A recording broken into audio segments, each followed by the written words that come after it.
5 practical ways to fix your work-life balance. Brought to you by Lazy to Read. Create videos in minutes. Plug work-life balance into any search engine, and you'll get back lots of cliches about what to do and stereotypical ways of effectively managing it. See if any of these sound familiar. Manage your time. Ask for help.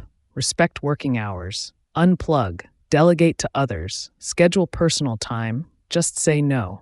Some of these strategies are actually very useful, but they're too vague and need further explanation. There's also the ideal world and there's reality, and you won't be putting those or other strategies to use in the first one. So, I'm not going to give you advice for an ideal world. I'm going to give it to you for a real one. Because what's real is how important your work-life balance is and making sure it's a good fit for you. Focus only on your part of the pyramid. Have you seen those gymnasts or circus performers make a human pyramid? If you haven't, know that together they form a pyramid by supporting each other in various ways.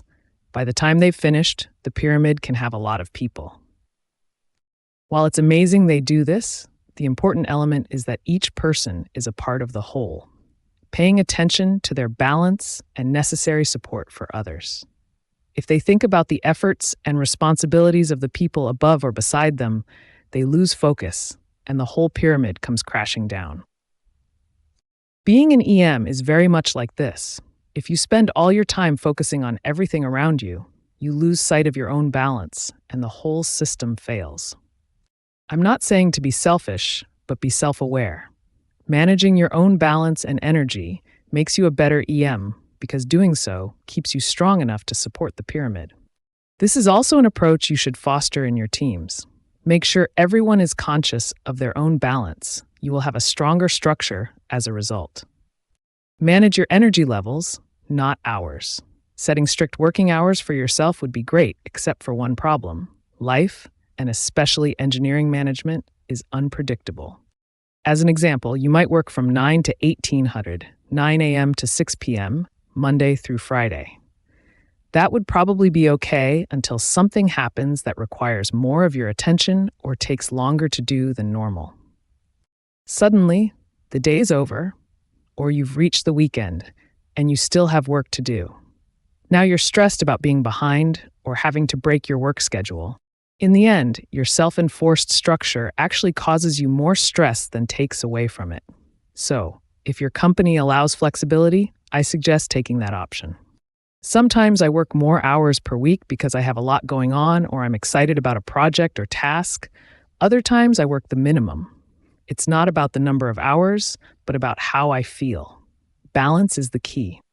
In other words, align how much you work with your workload, priorities, and energy levels, not an oppressive and inflexible schedule. Prioritize based on importance and energy again. Cliché or not, prioritizing is crucial. Doing so is not about number of hours, amount of problems, or items on your to-do list. Prioritizing is about what deserves your focus and what doesn't. Remember, everyone will think their problem is the most important, so your job is deciding which ones really are. It would be great if you could tackle all of them, but you can't do everything. You need to know this and stay disciplined in only choosing the tasks deserving of your focus. If one doesn't, delegate the work or accept it won't get done. And you still need to keep your energy levels in mind here too. Specifically, you should align your tasks with those levels. I'll give you an example. I can talk all day because I don't feel like I am working when I am talking. So tasks like meetings require a low amount of energy, but tasks like analyzing, researching, and doing software engineering require more. Since I have the most energy in the morning, I schedule my more intensive tasks then. When I start to run out, I switch to the less intensive ones. Rely on others when needed. It's natural to want to prove yourself when transitioning to a new role. And it's natural to think you have to do everything yourself, especially when you're a manager. But you have a team, supervisors, and fellow managers you can rely on, so use them. Maybe you have questions about your team and the work, what's going well and what isn't. In that case, ask them. Letting them be a part of the process also builds your relationships with them faster. Maybe you are struggling with priorities. In that case, talk to your direct supervisor. Ask them what's important, what's not, and what you should focus on. Remember, it's not in their interest for you to fail because then they will too. Maybe you are stuck on a problem. Likely you have peer managers or other teams around you, so talk to them. Perhaps they have been through something similar and can help. In short, relying on others and asking for help is not a bad thing. Doing so lets you achieve far more than you ever could on your own.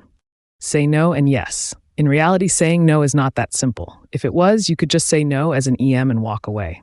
Unfortunately, you can't. Imagine, for example, someone asked if you could attend a meeting, and all you said was no. Depending on who that person was, they may view your response as rude or uncaring, even unprofessional. But what if you responded by saying no, but I'm going to send someone from my team? In that case, you're still saying no, but you're also providing an alternative. In other words, you're also saying yes. As another example, maybe someone asks if you can do a code review. Instead of just saying no, you could say no, but I'm going to pair these two ICs and they will review each other. Again, you're still saying no, but you're also offering a solution. Even if it's not possible for you to also provide a yes, you can still provide an explanation why you're saying no, or mention you'll tell them later when you have more time. The short version: get real to get healthy. Being an engineering manager will affect your work-life balance if you let it. Engineering management, a difficult, demanding job with lots of responsibilities and people pulling you in all kinds of directions. So you'll be tempted to take everything on yourself and not prioritize what's most important. Work gets done, but your life suffers as a result. Unfortunately, too much advice about improving your work-life balance fails to be specific or clear enough to be of any help. What does help is real advice for the real problems you're facing. With that in mind, here are some things you can do. Focus on yourself. Everyone has their part to play. Keep your mind on yours so you can do it well. Manage your energy, not your hours. Having strict working hours often adds to stress levels, so be more flexible with your time and base your work on how you feel. Prioritize importance and energy again. Aligning your tasks with your energy levels allows you to work more effectively. Rely on others when you need it. Learn how to leverage your team, peer managers, and direct supervisor to achieve more.